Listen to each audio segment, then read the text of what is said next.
Vamos al Evangelio de Juan, capítulo 1, versículos 4 y 5. La semana pasada hablamos del Dios creador y sustentador, el Verbo, en Juan 1:3. El día de hoy avanzamos 2 versículos, Juan 1:4 y 5. En Él, ¿en quién? En Cristo, en el Verbo. En Cristo estaba la vida, y la vida era la luz de los hombres. La luz en las tinieblas resplandece, y las tinieblas no prevalecieron contra esa luz. Vamos a orar, cierre sus ojos. Padre maravilloso, te damos gracias. Hablas a nuestras vidas. Cada vez que esta palabra es expuesta, eres tú hablando literalmente a nuestros corazones. Te rogamos que esa palabra viva y eficaz, más cortante que una espada de 2 filos, penetre, dé fruto al 100%, Señor. Te rogamos que este corazón sea tierra fértil, que no caiga al lado del camino, que no caiga en espinos, que no caiga en pedregales, sino que caiga en una tierra fértil y verdaderamente reflejemos a Cristo. Todo esto en el nombre de Jesucristo, tu Hijo amado. Amén. Dice Juan 1, 4 y 5, ponga mucha atención. En el Verbo estaba la vida, y la vida era la luz de los hombres. La luz en las tinieblas resplandece, y las tinieblas no prevalecieron contra esa luz. El Evangelio de Juan fue un evangelio escrito en medio de muchas tormentas heréticas. En el primer siglo se levantaron los ebionitas por un lado, que negaban la divinidad del Cristo, y por el otro lado se levantaron los gnósticos, o ya estaban, que negaban la humanidad. Es principalmente por este motivo que el discípulo amado decide, inspirado por el Espíritu Santo, escribir su relato de la vida y obra de nuestro Señor Jesucristo.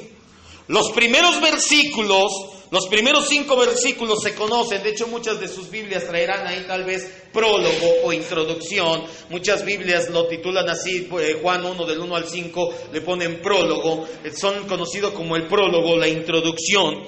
Los primeros versículos nos hablan del Verbo como Dios creador y como Dios sustentador del universo. El Verbo, ya lo vimos hace unas semanas, es la palabra de Dios personificada. No es otro que nuestro Señor y Salvador Jesucristo. Y le decía, por eso es tan importante y tan impactante, y sobre todo nos transforma tanto cuando nosotros leemos la Biblia. Mucha gente menosprecia la Biblia. Mucha gente quiere una experiencia personal, místico, religiosa, éxtasis, que vengan y oren por ti. Recuerdo que hace varios años ya aconsejaba a unas personas y me decían que tenían muchas situaciones, y les dije, lean la Biblia. Y despreciaron la palabra de Dios al grado de decir, es que ya la leí completa y no me ayuda en nada. Pastor, haga algo por mí, ore por mí. Estas personas eran de las que veían demonios en todos lados. Le tiraron juguetes a sus hijos porque decían que un demonio de no sé qué se había metido ahí, y un demonio de no sé qué se había metido en otro juguete. Era algo totalmente fuera de lugar. Ven demonios hasta en la sopa, pero cuando le dices, lee la Escritura que transforma tu vida, te dicen, no, ahorita no, gracias. La palabra de Dios está viva en sí misma, porque es Jesucristo personificado. Juan continúa su introducción al Evangelio con afirmaciones de la deidad de Cristo. Juan habla de que Cristo es Dios, presentando el Verbo como dador de vida y como dador de luz. En Juan 1:4, vamos a leerlo nuevamente. Vamos a poner mucha atención, está haciendo mucho aire, se levantan las láminas, no se preocupe. No pasa de que estamos persiguiendo a rato las láminas allá donde Dios, las lonas para donde vaya. Juan utiliza una frase. Dice Juan 1:4, en Él estaba la vida.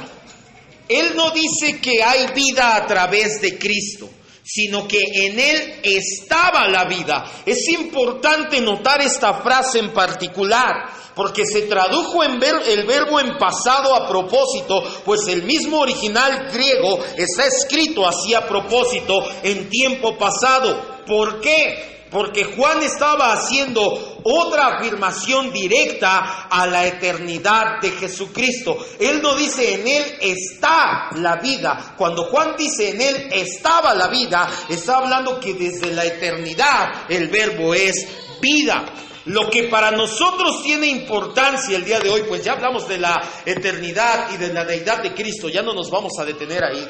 Para lo que nosotros tiene importancia el día de hoy, relevancia, son dos palabras. ¿Qué significan las palabras vida y luz? Titulamos así esta predicación, el verbo vida y luz. ¿Qué significa vida y luz? En el original, Juan utiliza las palabras más conocidas. Para vida utiliza el griego zoe, para luz utiliza el griego phos, que significan literalmente eso, vida, luz. Una vez, no solamente en el sentido literal, sino también en el sentido figurado, pero nada más. No es mucho más allá en el griego original. Es obvio que Juan tiene mucho más en mente cuando habla del verbo como vida y como luz. Vaya a su epístola, primera de Juan 1:1. Recuerde, no quite su dedo de Juan. Es obvio que el apóstol Juan no se refería a Jesús como luz y como vida, nada más así. Así es que Él es luz y vida. Él iba mucho más allá. Las palabras griegas no nos ayudan mucho en esta ocasión.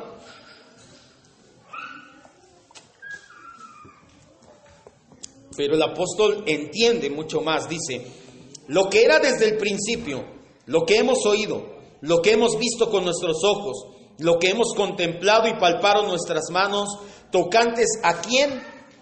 ¿Al verbo de qué? De vida. Es obvio que Juan tiene en mente cuando habla del verbo como vida, de algo mucho más profundo que nada más así de, respiramos, vivimos por el verbo y ya, va muchísimo más allá. El verbo, Jesucristo, es el origen, Él es la esencia de toda vida y de toda luz. Es una prueba más de que no solo es Dios mismo, sino de que es el Dios viviente. Todas las criaturas tienen su vida en el verbo. Por eso Pablo en Colosenses 1:15 al 17, no vaya, dice que el universo en Cristo subsiste. Toda la vida que hay en la creación deriva de la vida del verbo. Cristo, como dice Mateo 4:4, es la palabra por la cual el hombre vive mucho más de lo que vive del pan. ¿Qué le dijo Jesús al diablo cuando lo vino a tentar? Dile a estas piedras que se conviertan en pan. ¿Y qué le dijo Jesús? Háganse pan. ¿Sí dijo así? No solo de pan vivirá el hombre, sino ¿de qué vivirá?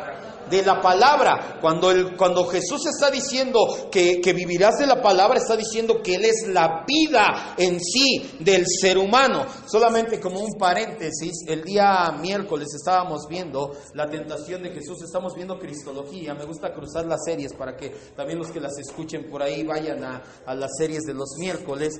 Y veíamos que Jesús fue tentado en tres áreas de la tentación que somos también nosotros tentados, que también fueron Adán y Eva tentados. Eso lo busca usted en la predicación. Lo que nos impactaba es por qué Jesús no cedió a la tentación en sí. Cuando sus hermanos en Juan 7, y vamos a llegar a eso ya después en este evangelio, le dicen, oye, si tú eres el verbo, estoy parafraseando, si tú dices que eres Dios, preséntate, haz algo espectacular para que la gente crea en ti. ¿Se imaginan lo espectacular que hubiera sido que dijeran, ya supieron que un hombre llamado Jesús se aventó desde lo alto del templo y cayó flotando? ¿Te imaginas cuánta gente no hubiera creído en él, Enrique? Hubieran dicho, wow. O que hubieran llegado, ¿saben qué? Acabamos de ver en el desierto a un hombre que tomó unas piedras, oró y las convirtió en pan. Wow. Y de hecho hoy en día pasa eso. Tú ves una iglesia de prosperidad donde te dicen que van a convertir el agua en vino y lleno. Lo mismo hubiera pasado y Jesús sí lo hubiera hecho realmente. No hubiera sido las payasadas que hacen de agitar y hacer una mezcolanza y toda. No sé quién está más tonto, perdón, la gente que hace eso o la gente que lo cree. De verdad, no sé quién está peor. Porque la gente que lo hace siquiera por una ganancia económica. Pero la gente que lo cree y que lo cree ciegamente y que tú escribes o ves comentarios y les dice, oigan, eso es un falso profeta. cuidadito con tocar a los becerros de oro. No, es algo tremendo. ¿Sabes por qué Jesús no hizo caso de lo que Satanás le dijo? Porque hubiera hecho lo que hacemos muchos cristianos. Hubiera dejado de depender de Dios para hacer las cosas por Él mismo. ¿Sabes que la tentación te orilla a eso? A dejar de depender de Dios para que dependas de ti mismo. Y cuando dependes de ti mismo, no te sorprenda porque andas arrastrando la cobija muchas veces. Cerramos el paréntesis. Todas las criaturas racionales tenemos la luz del entendimiento de parte de Cristo. Cristo es la fuente de nuestro entendimiento. Vaya a Proverbios 20:27. Al igual que las otras semanas, es necesario adentrarnos así, poner una plataforma para que al final, o a 3/4 de predicación, entendamos la esencia de lo que está diciendo el apóstol Juan. Proverbios 20:27.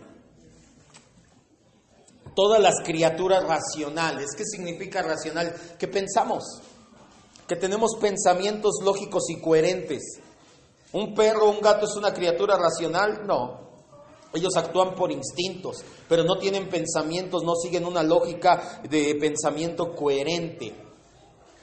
Las criaturas racionales, ¿quiénes podemos ser? Los seres humanos en primer lugar, los seres angelicales también son criaturas racionales, llámense ángeles o llámense demonios o ángeles caídos, ambos son seres racionales al igual que nosotros. Todos los seres racionales tenemos entendimiento. ¿De parte de quién viene ese entendimiento? De Cristo Jesús. No importa que no sean cristianos o no importa que sean demonios, no podrían pensar ni tendrían entendimiento si Dios no pone el entendimiento en ellos. Proverbios 20:27. Lámpara de Jehová es el espíritu del hombre, la cual, la lámpara de Jehová, la luz que puso, escudriña lo más profundo del corazón. Fue el Verbo quien encendió esa lámpara, fue el Verbo quien puso esa luz, fue el Verbo quien nos dio entendimiento, quien dio raciocinio al ser humano. Los conceptos de vida y de luz, Juan los maneja en el área espiritual más que hablar de ellos de forma literal. Y encontramos que la esencia del Evangelio está en las primeras palabras de los escritos del apóstol Juan, del Evangelio. ¿Qué es el Evangelio en sí? Ruina, redención, regeneración. Los encontramos ya en las primeras palabras del apóstol Juan. Juan tenía bien claro cuál era el propósito de Jesús al venir a la tierra. Juan no solo había caminado con Jesús 3 años y medio, él ya llevaba varios años siendo el pastor principal en la iglesia de Éfeso. Juan ya había padecido la persecución, hermanos, de Domiciano, ya lo había mandado a una olla de aceite hirviendo, ya lo había desterrado a la isla de Patmos, ya había regresado a la ciudad de Éfeso cuando escribió su evangelio y sus 3 cartas. Es por eso mucho más que obvio que para Juan el mensaje de la salvación estaba claro como el agua. Quiero que me vea y ahorita va a entender qué es el mensaje de la salvación. Hay por ahí un video en internet de un pseudoapóstol que se sube a predicar porque dice, el evangelio hay que sacarlo a las calles, los dones y la unción hay que sacarlos a las calles. Yo no solamente soy un apóstol de iglesia, yo voy a las calles a predicar. Y sube un video donde se sube al metro, está agarrado y lo empiezan a grabar y dice, yo podría venir a saltarte, pero pues no es cierto, les dice, se oye el cierran las puertas y les dice, hola, buenas tardes, nosotros venimos de una iglesia cristiana, más que una iglesia, una institución, bla, bla, bla. Hoy vengo a hablarte de Jesucristo. Todos necesitan un milagro, todos necesitamos ayuda de Dios, todos tenemos una persona enferma o una situación económica. Ven a Cristo, yo no te voy a cobrar tú el milagro, hay gente que sí lo cobra, pero el evangelio es el milagro de Dios a tu vida. Ven a Cristo para que te haga tu milagro. ¿Ese es el evangelio? ¿Y sabe qué es lo peor?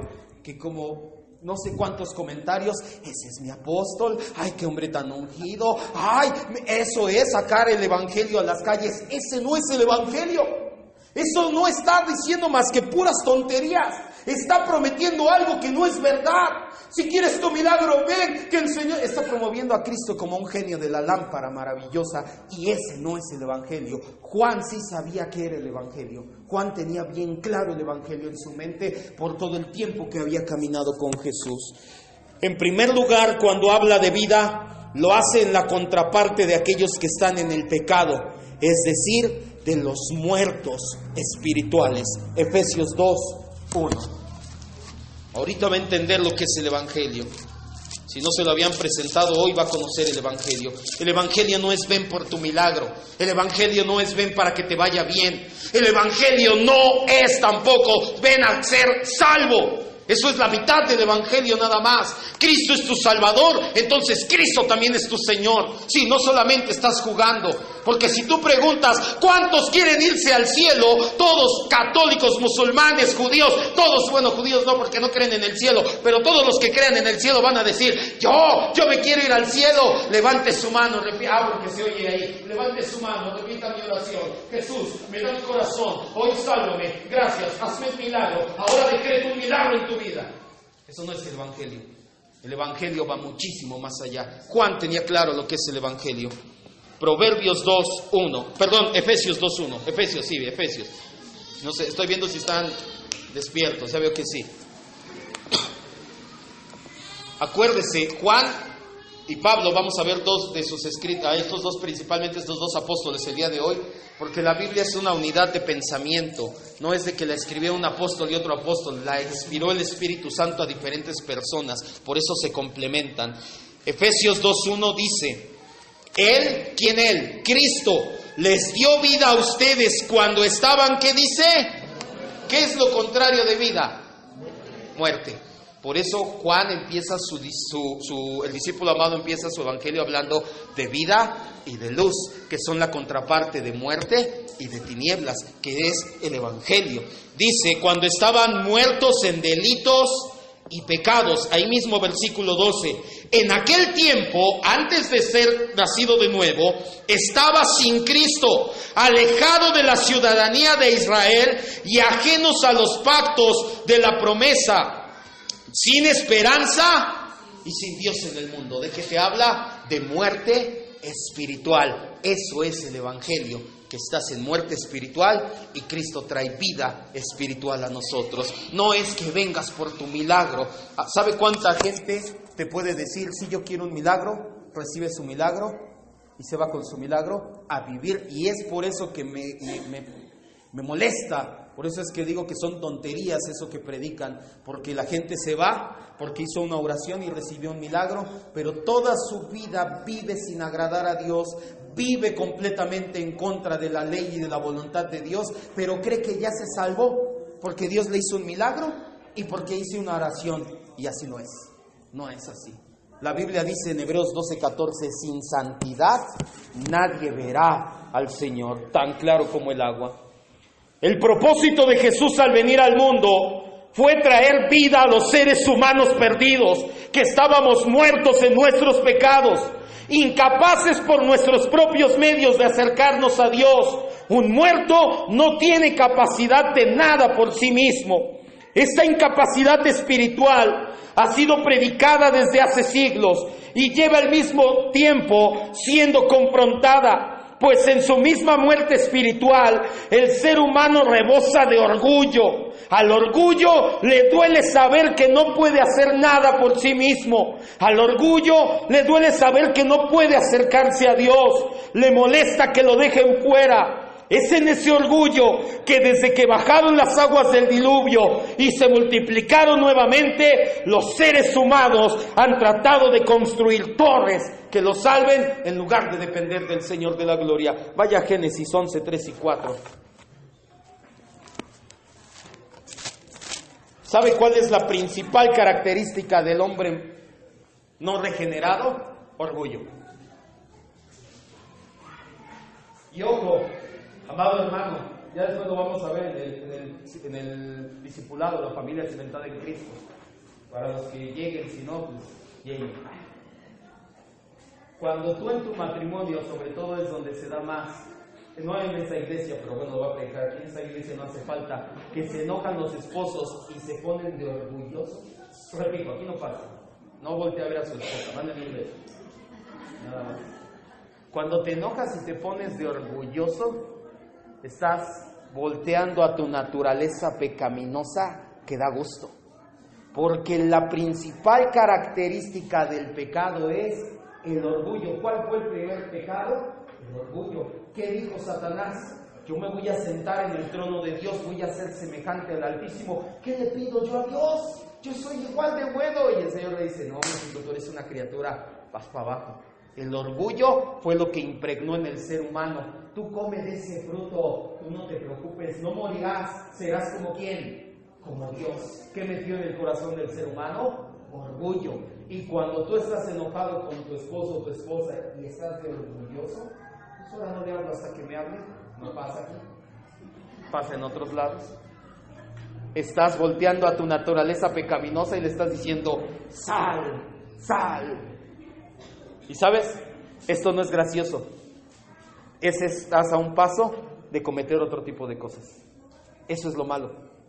Que cuando tú empiezas a andar en tu orgullo, estás a un paso de caer en adulterio, de caer en fornicación, de caer en lascivia, de caer en pornografía y en todo lazo de tentación del diablo.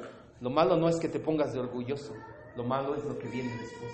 Pero repito, no es para esta iglesia. Usted no se preocupe, ¿verdad? Génesis 11, 3 y 4. Los seres humanos bajaron del arca de Noé. Noé construye un arca, después vamos a ver los pactos, el pacto que hace Dios con Noé. Un pacto se cimenta sobre el otro pacto, no anula al anterior. Y una vez que bajan del arca se multiplican. Una vez que se multiplicaron, dice que ellos dijeron, vamos a leer desde el 1, tenía entonces toda la tierra una sola lengua y unas mismas palabras. Aconteció que cuando salieron del oriente, hallaron una llanura en la tierra de Sinar y se establecieron allí. ¿Dónde es? En Babilonia. Por eso la torre se llama Babel, en Babilonia. Y se dijeron unos a otros, vamos, hagamos ladrillo y cozámoslo con fuego. Y les sirvió el ladrillo en lugar de piedra y el asfalto en lugar de mezcla. Y dijeron, vamos, edifiquemos una ciudad y una torre cuya cúspide llegue al cielo y hagámonos un nombre por si fuéramos esparcidos nuevamente sobre la faz de la tierra. ¿Qué hicieron los seres humanos? En su orgullo dijeron, no voy a depender de Dios, ni voy a dejar que Dios me salve, ni voy a dejar que Dios me vuelva a expander o a raer sobre la tierra. Voy a crear una torre. El ladrillo y el asfalto, que más bien es betún, son producidos por el hombre. Fueron el sustituto de las piedras y la mezcla. ¿A qué se refiere con mezcla? A agua con arcilla, que se vuelve una especie de cemento, que son un producto que el Señor otorga naturalmente. En su orgullo el ser humano desprecia lo que Dios le da de gracia. Dios te dice, allá hay piedras, allá hay mezcla. Tú no tienes que hacer nada, nada más tómalas. ¿Y sabes qué hizo el hombre? No quiero piedras, yo voy a hacer mi ladrillo. No quiero mezcla, yo voy a hacer mi asfalto. En el orgullo el ser humano desprecia lo que Dios le da de gracia para hacerse la vida cada día más complicada. Cuando el Señor dice, ahí está, es por gracia, solamente tómalo. Al igual que la vida, la luz también tiene su contraparte, las tinieblas. Las tinieblas, por definición, es la total o parcial ausencia de luz. Las tinieblas en el ser humano son debidas a su separación total o parcial de Dios. No te confundas. Cuando hablo de tinieblas, no necesariamente me refiero a actos diabólicos, malvados, tenebrosos. Cuando la Biblia habla de tinieblas, Juan específicamente estaba dando a entender la falta de discernimiento, andar a ciegas, como en una habitación totalmente oscura.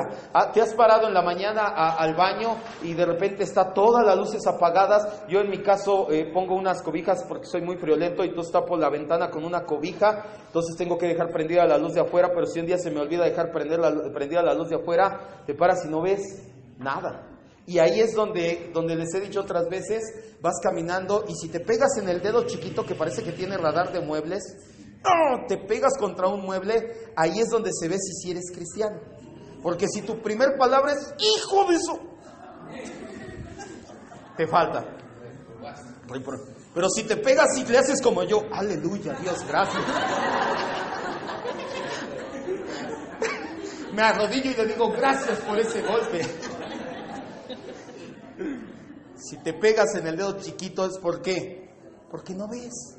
¿Por qué andas a tientas? Cuando el apóstol Juan se refiere a las tinieblas, no se refiere a algo tenebroso, macabro. Simple y sencillamente está diciendo, no hay entendimiento, andas a ciegas, andas caminando por donde no ves. A eso se refiere el apóstol Juan. La luz, como ya dijimos, habla de la razón. Las tinieblas hablan de un entendimiento entenebrecido. Romanos 1:21.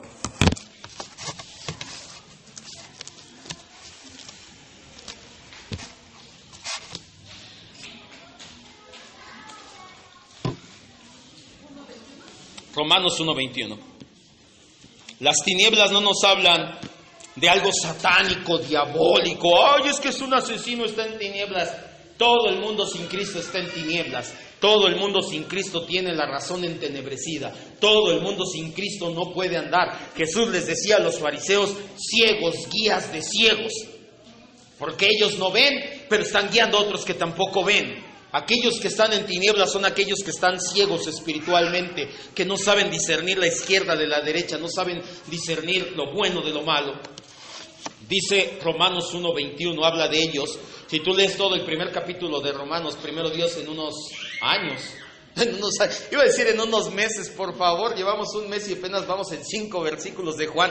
En unos 5 años yo creo que llegamos a Romanos, ya veremos el primer capítulo de Romanos. Romanos, el primer capítulo nos habla de la incompetencia del hombre natural, del hombre sin Cristo. Nos dice sus características, implacables, malévolos, todas sus características, y termina en el 21, o bueno, continúa en el 21 y dice, pues habiendo conocido a Dios, no le glorificaron como a Dios ni le dieron gracias, sino que envanecieron su razonamiento, su mente se volvió orgullosa y su necio corazón, cuando habla de corazón está ligado al entendimiento, no al músculo que bombea la sangre. Ese no es el corazón espiritual, el corazón espiritual está en la mente. Su mente fue entenebrecida. ¿Qué significa entenebrecida?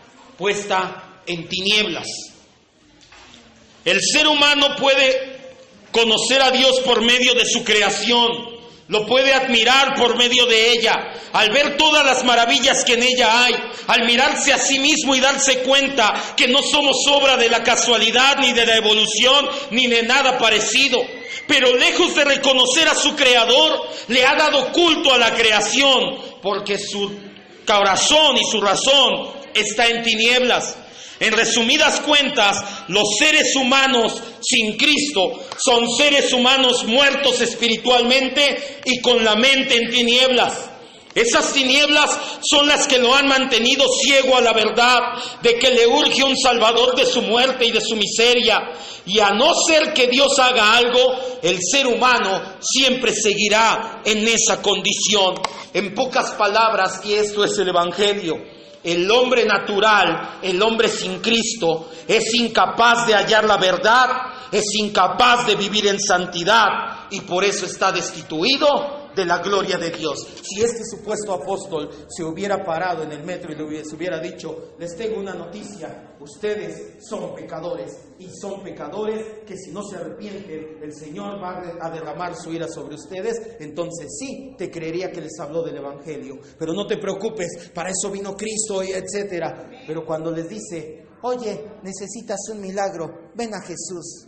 Ahora, y termina diciendo, el don de palabra de conocimiento se ejerce también fuera de la iglesia. Si yo me paro en el metro y les digo, aquí hay gente que tiene problemas en su casa, aquí hay gente que tiene problemas económicos y aquí hay gente que tiene necesidad de un familiar enfermo, ¿cuántos no levantarían la mano? Estamos en un mundo caído. Todo el mundo levantaría la... Por eso cuando llegaban los profetas a la iglesia y decían, el Señor me muestra que hay gente que está pasando tribulación. Gracias Dios, te acordaste de mí. Siempre se acuerda de ti, por eso te dejó su palabra, para que la leas y te fortalezca. Así que no es el evangelio lo que ellos predican. El evangelio es, estabas muerto, estabas en tinieblas y por lo tanto estabas destituido de la gloria de Dios. Pero Juan continúa dándole el evangelio y esperanzas en el versículo 5, Juan 1:5.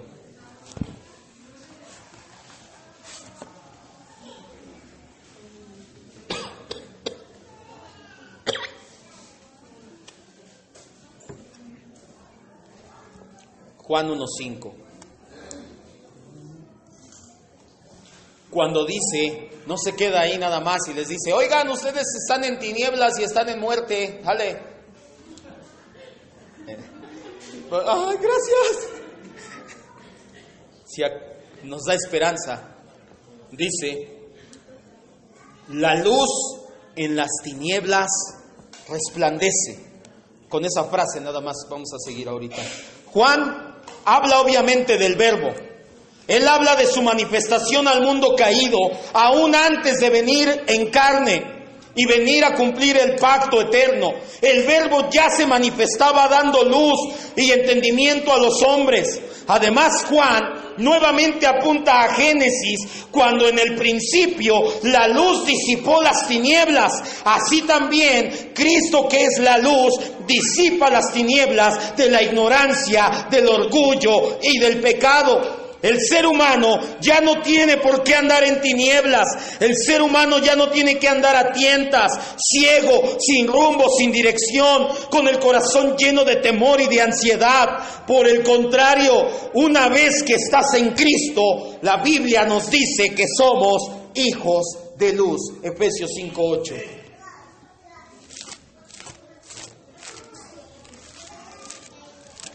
Por eso es que le digo que el apóstol Juan predica el evangelio en esos dos versículos. Utiliza dos versículos y nos habla del evangelio pleno y completo, maravilloso. Ven, ya hasta lloró de la emoción. La tocó el Señor. ¿Quiere su milagro? Efesios 5:8.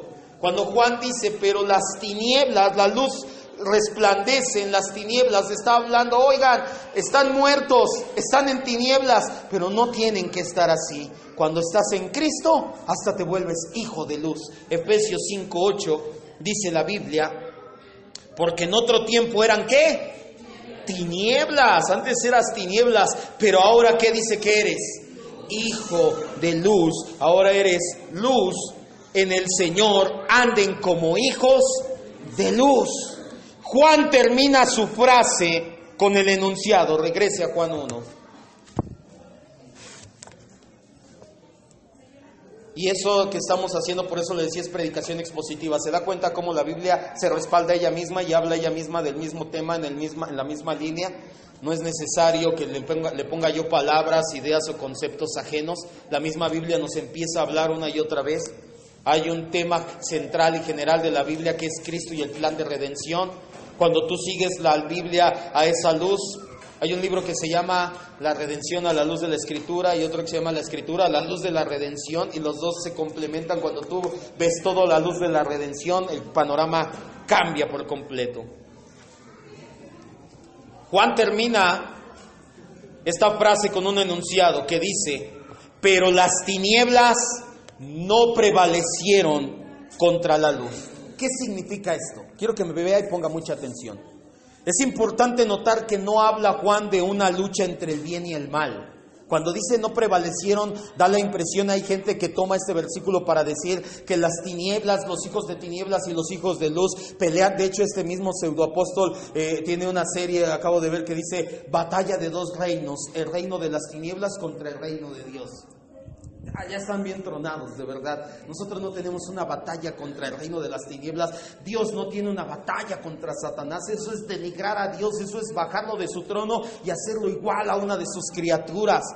A esa corriente se le conoce como dualismo, el bien y el mal, la luz y las tinieblas, lo correcto y lo incorrecto, en una lucha constante para que haya equilibrio en el universo. Es de origen oriental y se conoce como yin yang. No sé si ha visto ese simbolito que es un círculo y que tiene como una gota negra que se complementa con una gota blanca y un punto contrario, blanco en el negro y negro en el blanco. Es lo que significa el bien y el mal, lo bueno y lo malo, las luces y las tinieblas, luchando para estar en equilibrio. No es así.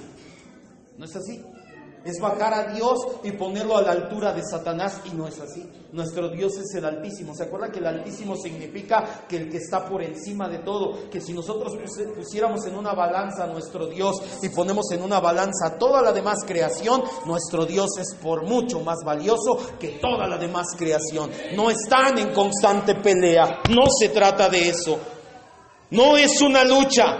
Dios tiene el control de todo siempre. Hay una palabra, la palabra prevalecieron, que es clave aquí. El apóstol Juan utiliza la palabra griega catalambano.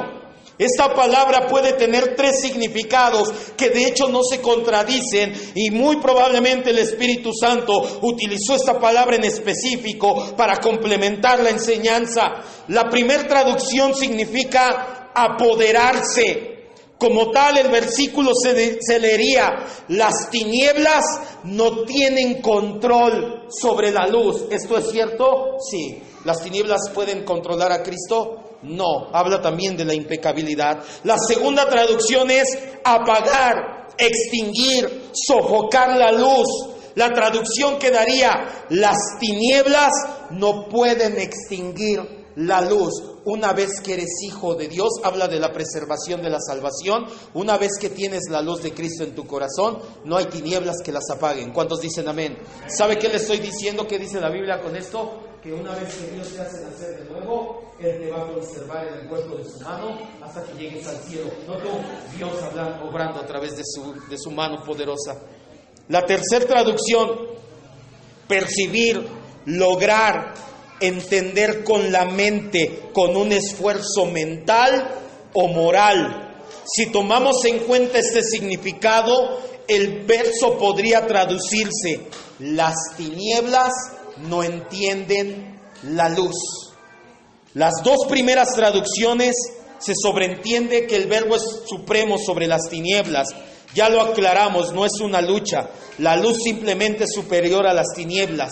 Para muestra, veamos la providencia. Vaya a Mateo 2:7. Como que hay un poquito de alboroto, no sé si están gritando los niños allá adentro. ¿Alguien puede entrar y darles un tehuacanazo? Chile piquín, toques. Mateo 2:7. No, hermana, no es cierto. Ya lleva la macana, no es cierto, hermana.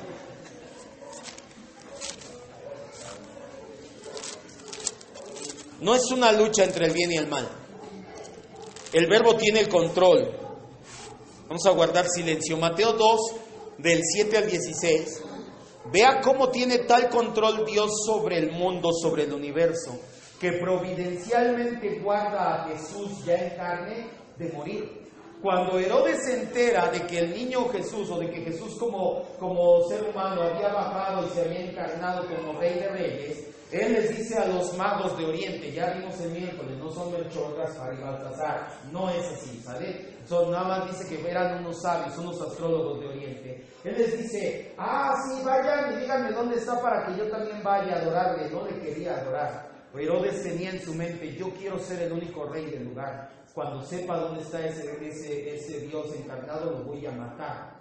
Pero la providencia guarda de tal manera a Jesús que Herodes no pudo hacer su cometido, aunque sí hubo una matanza de niños, y es uno de los versículos que apoyan el que estamos los cristianos en contra del aborto. Satanás le encanta aniquilar niños. Por eso es que hoy en día el aborto se da así como que, sí, tú ven, aquí te practicamos, ¿cómo se llama? Embarazo, interrupción legal del embarazo. Totalmente no. Una cosa es que Dios en su providencia diga: esto no va a llegar a buen término, y el Señor levante, que de hecho cualquier niño que muere el Señor lo levanta. Pero cuando tú abortas a propósito, ya tienes la responsabilidad de un asesinato, y eso sí ya es grave. Mateo 2, del 7 al 16. Entonces Herodes llamó en secreto a los magos, indagó con ellos diligentemente el tiempo de la aparición de la estrella. Los envió a Belén y dijo: vayan allá y averigüen acerca del niño, y cuando le hallen háganmelo saber para que yo también vaya y le adore. Ellos, habiendo oído al rey, se fueron, y he aquí que la estrella que habían visto en el oriente iba delante de ellos, hasta que llegando se detuvo sobre donde estaba el niño. Al ver la estrella se regocijaron con grande gozo. Al entrar en la casa vieron al niño con su madre María, y postrándose lo adoraron. Abrieron sus tesoros, le ofrecieron presentes. Por eso dicen que eran 3 reyes, porque son 3 presentes. El miércoles lo aclaramos, no tiene nada que ver. Oro, incienso y mirra. Pero siendo avisados por revelación en sueños que no volviesen a Herodes, regresaron a su tierra por otro camino.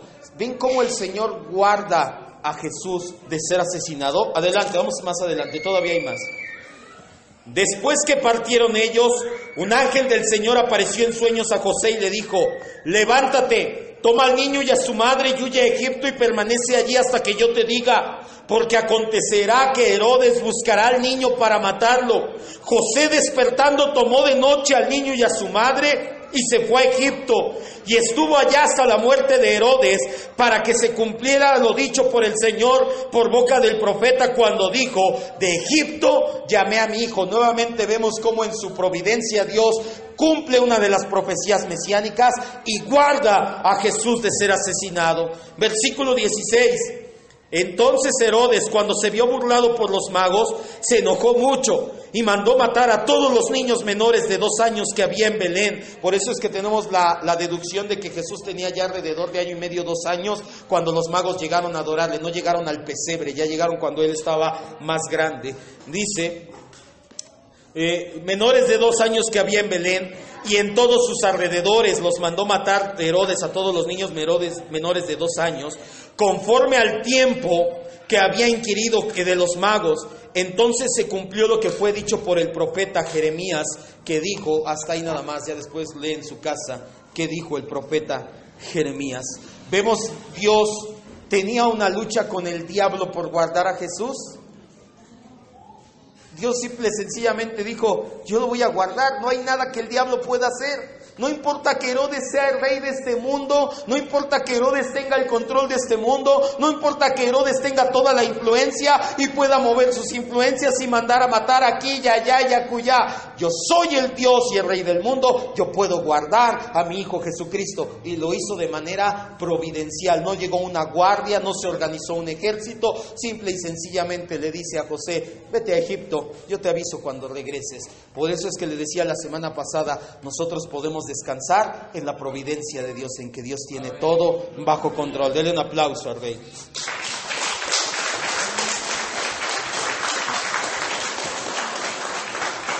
Con esto quiero terminar con la tercera traducción. Esta es mucho más profunda. Nos dice que las tinieblas por sí mismas no entienden la luz, que las tinieblas no entendieron la luz. No se refiere a las tinieblas como una personificación. Cuando dice que las tinieblas no entendieron la luz, habla del mundo caído, del mundo pecador, incapaz de recibir el mensaje del Evangelio por sí mismo. Aquellos que están en tinieblas espirituales no pueden entender la verdad. Para ellos está velado, oculto. Ellos únicamente ven locura. Vamos a 3 citas. 1 Corintios 1:18.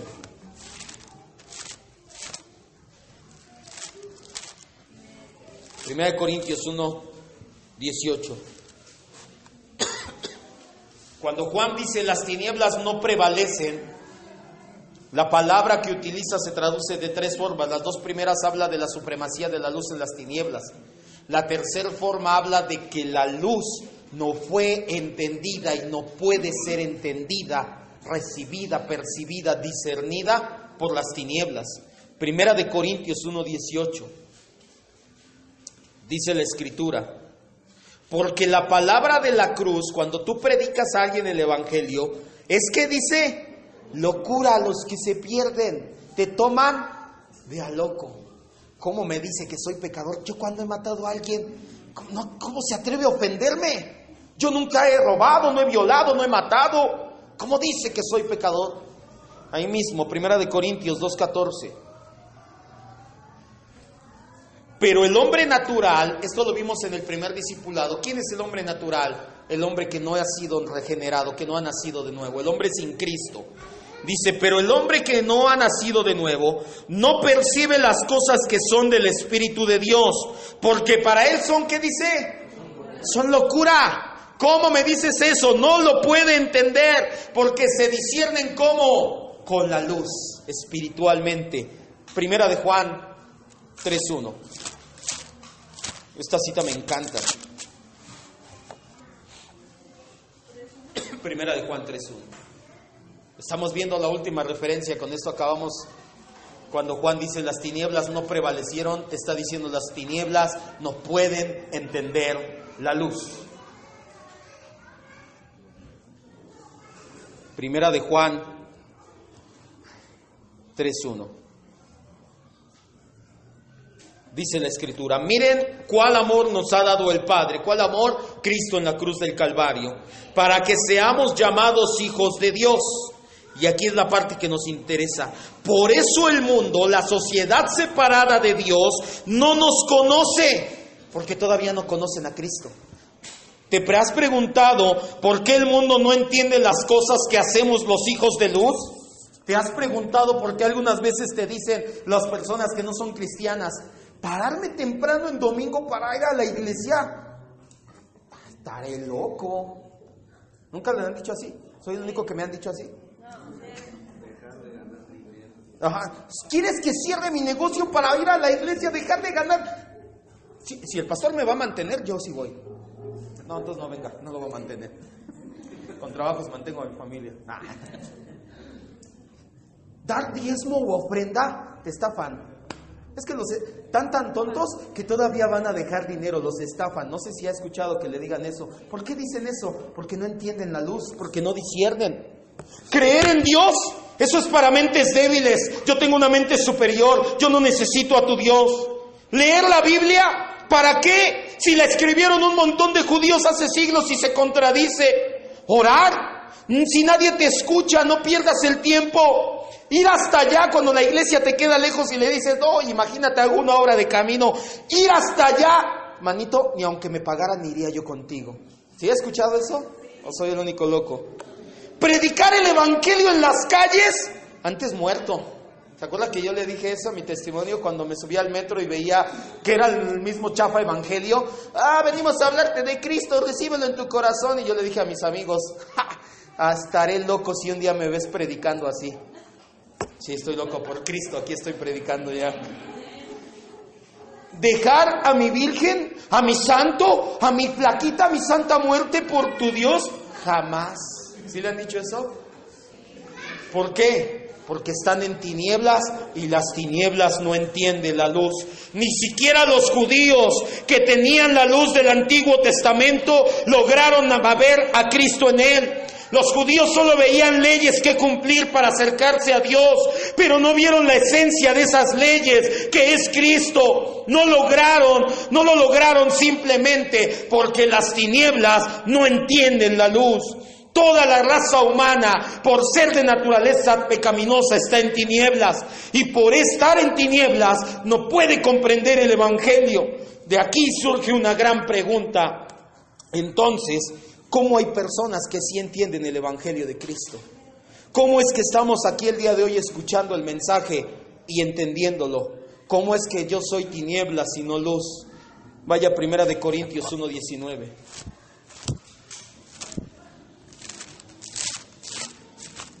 Y aquí Dios te quita toda jactancia y te dice, ¿sabes por qué? Porque yo te elegí por gracia, no porque tú eres bueno, sino porque yo soy bueno, dice el Señor. 1 Corintios 1 del 19 al 29.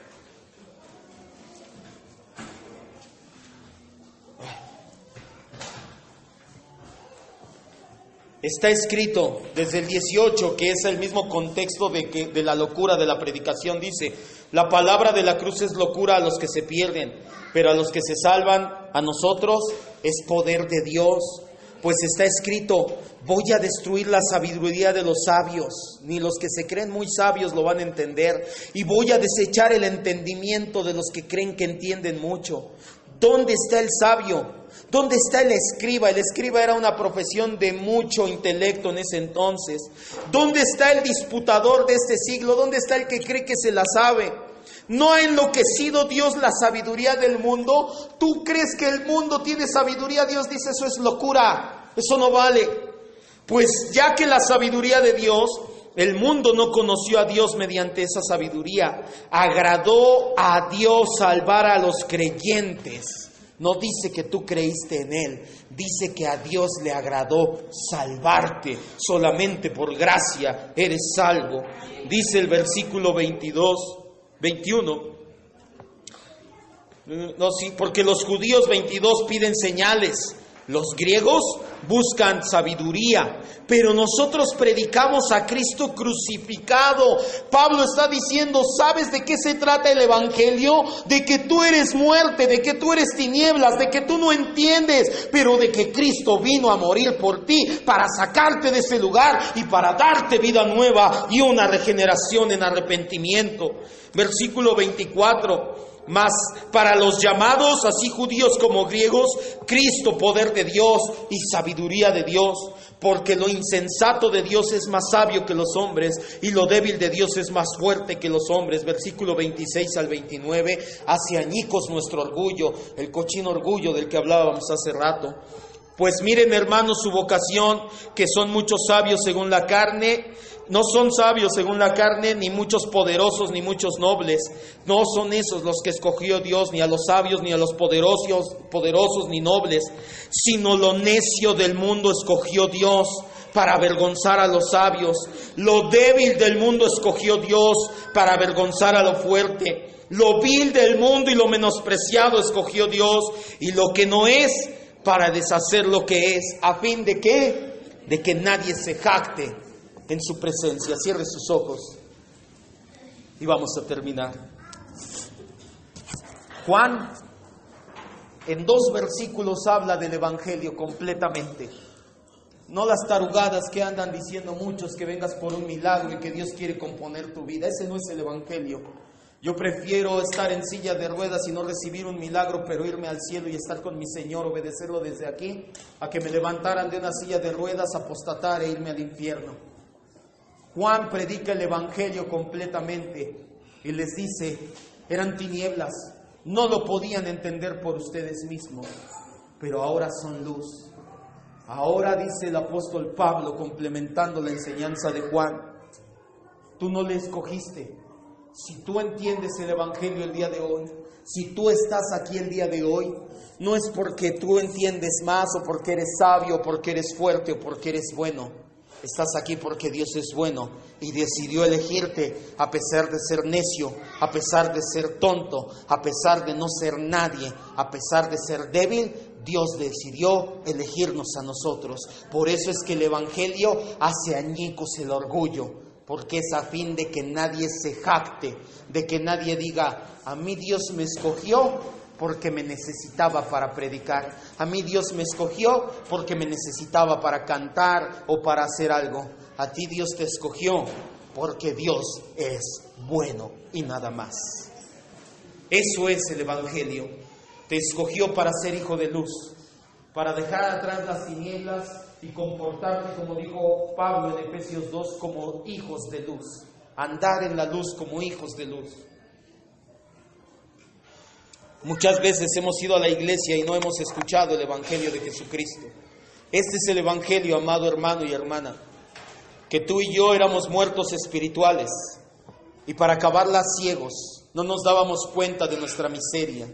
Si tú el día de hoy te das cuenta que estás en esa situación, es porque el poder del que habla la palabra, del poder del evangelio, está llegando a ti. El Señor está obrando en tu corazón y te está haciendo ver tus tinieblas y tu muerte. Todos necesitamos un Salvador. No hay nadie que pueda decir: yo no necesito a Jesucristo. Y aquellos que hoy lo reconocemos, solamente es por su gracia. Pero si tú lo has reconocido, lo que sigue es que Dios te da una vida nueva, una regeneración se le conoce. Eso es el Evangelio de nuestro Señor Jesucristo y eso es lo que predicamos en este lugar. Padre, te damos gracias en esta tarde tan preciosa que tú hablas a nuestras vidas. Queremos, como Pedro cuando bajó de la barca en la pesca milagrosa, queremos darnos cuenta de nuestro pecado. Así como Pedro cayó de rodillas y dijo: Señor, aléjate de mí, pues soy pecador. Que esa luz que eres tú nos haga entender que somos pecadores, que no podemos ser justos, buenos o santos, no al estándar y la medida moral que tú exiges. Por nosotros mismos no podemos, ni siquiera vamos a querer hacerlo, Señor. Aún la persona que su mejor justicia es trapo de inmundicia delante de ti, pues es aparte de ti. Ni nuestro Señor Jesucristo se atrevió a hacer las cosas sin depender de ti. Cuánto y más nosotros dependemos y necesitamos de ti, Señor. Y el día de hoy reconocemos una vez más que somos pecadores por naturaleza y por elección, pero que somos salvos por gracia, por tu gracia.